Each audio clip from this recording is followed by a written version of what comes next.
কন্যা, নাম আমার প্রভাবতী। তাই তো ব্রহ্মহস্তি, তোমাকে আমার একটি কাজ করতে হবে। হে রাজকন্যা, বলো তোমার কি এমন আমাকে একটি কাজ করতে হবে? ব্রহ্মহস্তি, এই যে আমার সঙ্গে রয়েছে খানা তিথি, এই তিথি দিয়া তুমি আমার মনের মানুষ রাজকুমারকে, তুমি আমার মনের বাসনা জানা ব্রহ্মহস্তি। হে রাজকন্যা, ওই তোমার মনের মানুষ রাজকুমার কি জানাম, ঠিক আছে জানা, কিভাবে জানবো আমি তোমার ওই মনের মানুষ রাজকুমারকে? ব্রহ্মহস্তি, ওই রাজকুমার কোন আমি নাম ঠিকানা জানি না, তবে হ্যাঁ আমার মাইয়া দিব্য শক্তি দ্বারা আমি এতটুকু জানি, ওই রাজকুমারকে দেখতে খুব অতি সুন্দর হবে, খুব রূপবান হবে। তুমি জানো ব্রহ্মহস্তি, আমাদের সরোবর রাস্তা দিয়ে যাও, যেতে যেতে তুমি ঠিক তাকে পাবে, আমার মন বলে। হে রাজকন্যা, আমি তাহলে আসি রাজনন্দিনী, আমি তাহলে আসি, আমি তাহলে আসি।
এই যে আমার সঙ্গে রয়েছে খানা তিথি, এই তিথি দিয়া সবকিছু লেখা রয়েছে।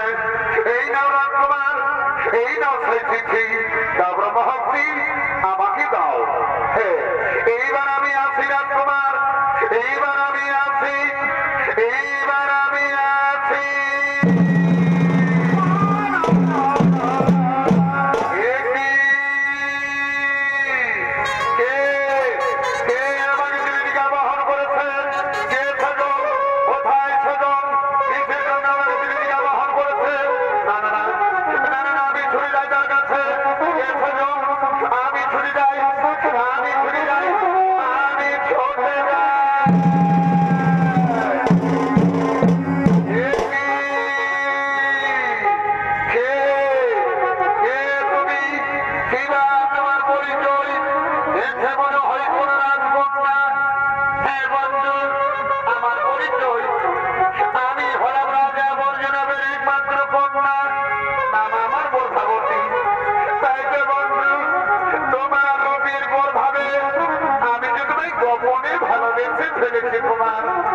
আমি সেই ব্রহ্মহং থেকে দিয়েছি দিবা দিচ্ছি, আমি সেই রাজকন্যা। এই কি তুমি ভুল করছো রাজকন্যা, এই কি তুমি ভুল করছো? হ্যাঁ বন্ধু, ভালোবাসায় যদি কোনো অপরাধ হই বন্ধু, তাহলে তুমি আমাকে ক্ষমা করো বন্ধু, তুমি আমাকে ক্ষমা করো। হে প্রভাবতী, হে প্রভাবতী, তা না হই আমি মেনে নিলাম, কিন্তু আমি শুনেছি নাকি রাজনন্দিনী তোমার পিতা বর্জপুরীর সর্বশ্রেষ্ঠ রাজা, যদি তোমার আমার গোপন প্রেম স্বীকার করে তাহলে তুমি কথা দাও রাজনন্দিনী, আমাকে তুমি কোনোদিনই ভুলে যাবে না তো? না বন্ধু না, আমি জানি শরীরে স্বপনে গোপনে ভালোবেসে ফেলেছি, আমি জীবনে মরণে আমি শুধু তোমারই থাকবো বন্ধু, আমি শুধু তোমারই।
তুমি চিনতে পারো না আমাদের রাজকন্যা প্রভাবতী এর যুবকের সঙ্গে গোপনে গোপনে সরোবরে? না না না না না, তা উচিত হয় না রে ভাই, চলো সেই সঙ্গে সঙ্গে মহারাজকে সম্মতি জানিয়ে দিই।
স্বয়ংবর সভার আয়োজন করতে পারি না।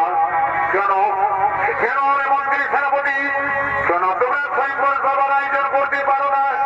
কি বলবো মহারাজ, কি বলবো মহারাজ, আমাদেরকে বলতে লজ্জা হয়। আমাদের রাজকন্যা প্রভাবতী এক যুবকের সঙ্গে গোপনে গোপনে সরোবরে যেন রাধা কৃষ্ণের মিলন হচ্ছিল মহারাজ।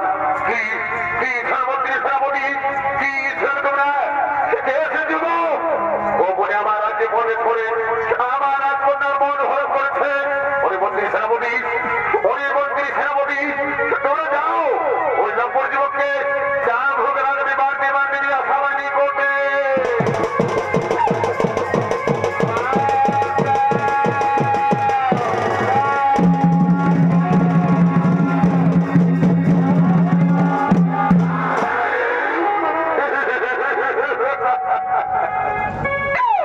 এই তো মহারাজ, এই তো মহারাজ, এই সে যুবক, এই সে যুবক গোপনে আমাদের রাজ্যে প্রবেশ করে রাজকন্যার মান হরণ করছে।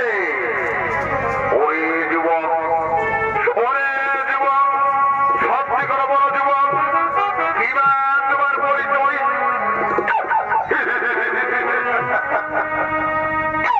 মহারাজ, মহারাজ, আমার পরিচয় মহারাজ, আমি হলাম দারোগার শ্রীকৃষ্ণের পুত্র, আমার বীরপুত্র শ্রীকৃষ্ণের পুত্র।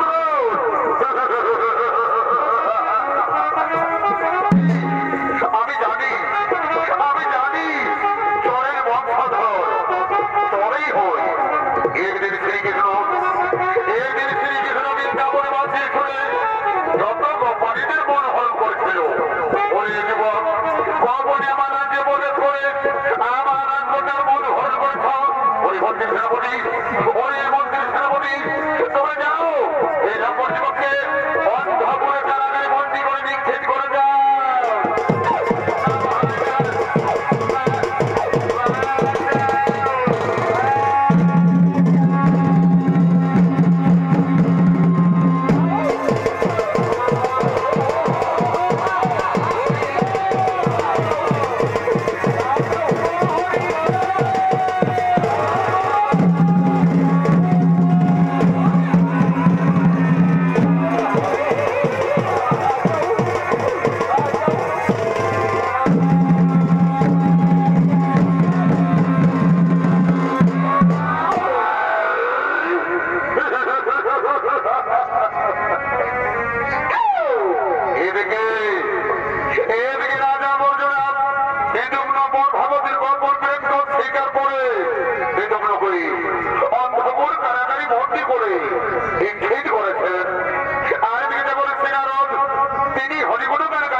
এই বর্জপুরের দিকে করেছেন।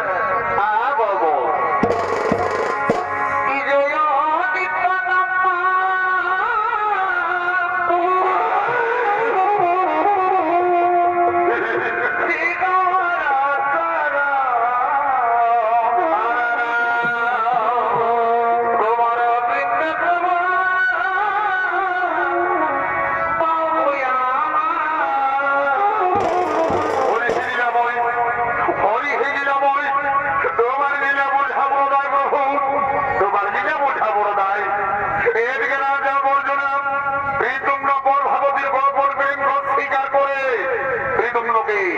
অন্ধপুর কারাগারি ভর্তি করে নিক্ষেপ করেছেন। এই কথা যদি দারোগার শ্রীকৃষ্ণ জানে, এই কথা যদি দারোগার শ্রীকৃষ্ণ জানে, তাহলে নিশ্চয়ই তাদের যুদ্ধ হবেই হবে। আর আমার যুদ্ধ না দেখলে মায়ানে তো নিত্যা আসেনি প্রভু। তাই তো সকলে আমাকে দেবঋষি নারদ বলেই জানে। এর কথা তার কাজ, তার কথা এর কাজ। যায় যায় যায়, সঙ্গে সঙ্গে শ্রীকৃষ্ণ সম্বন্ধে জানিয়ে দিই।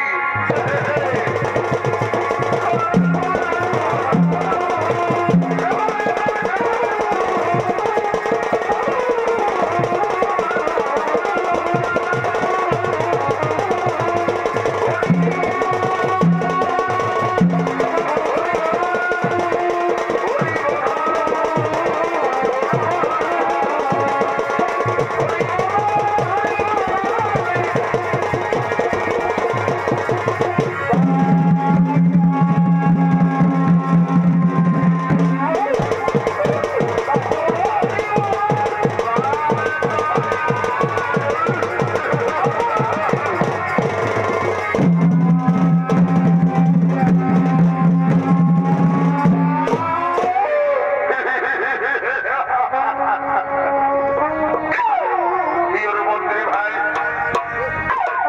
মন্ত্রী ভাই,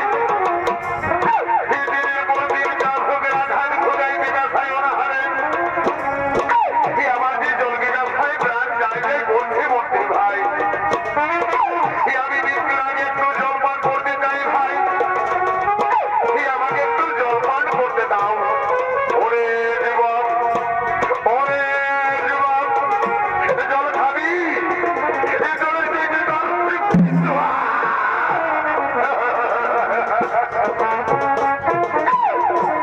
যায়, প্রাণ যায়। অপরাধ কন্যা, অপরাধ নন্দিনী, তুমি আমায় কথা দিয়েছিলে রাজকন্যা, আমার সঙ্গে নাকি তুমি জীবনে মরণে প্রেমের চক্রে থাকবে, কিন্তু তুমি আমাকে একবার এসে দেখে যাও রাজনন্দিনী, আমার নিজের বিনা ভাই প্রাণ যায় করছে রাজকন্যা, আমায় একটু